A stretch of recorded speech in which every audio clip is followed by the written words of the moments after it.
দাদু,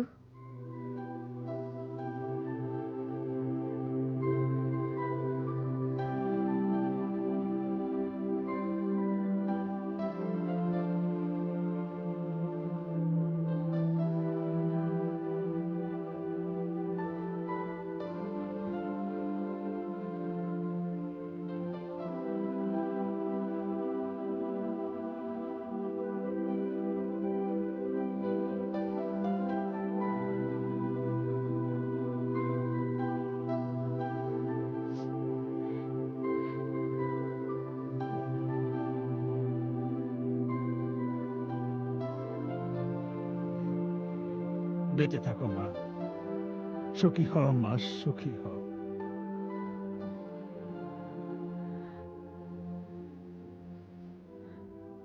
কেমন আছো তুমি?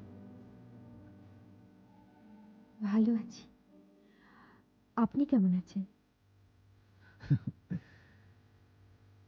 যে মেয়ে তার দাদুর কাছে এত সব অঙ্গীকার করেছিল, সকালের চা থেকে নিয়ে সময়ে খাবার, সময়ে ওষুধ, একসঙ্গে বেড়াতে যাওয়া,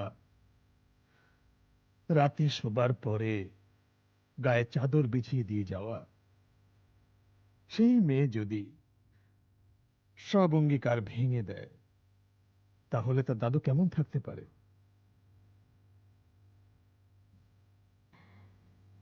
কিন্তু দাদু, আপনার সেই মেয়ে একটা স্বপ্ন দেখেছিল। সেই স্বপ্নে সকাল ছিল,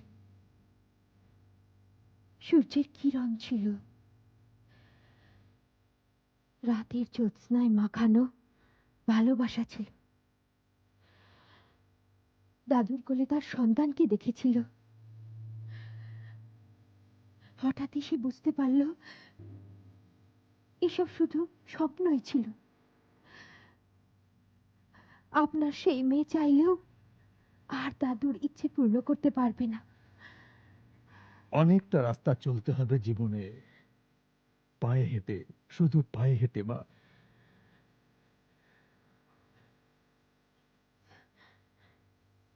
দাদু,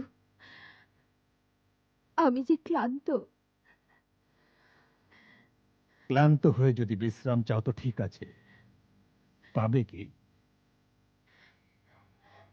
যখন পেয়েছিলাম, আরামে ছিলাম, তখন বুঝতে পারিনি। আর যখন বাস্তবের সম্মুখীন হলাম, সেই দিন আমি বুঝতে পারলাম সব আরাম শান্তি বহু দূরে চলে গেছে।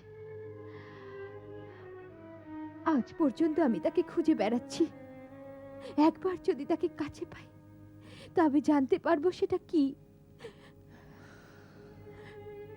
আরাম আর শান্তির অপর নাম হলো অনিরুদ্ধ। আমি তো আমি তো আমার স্বপ্নকে সেই নাম দিয়েছি দাদু।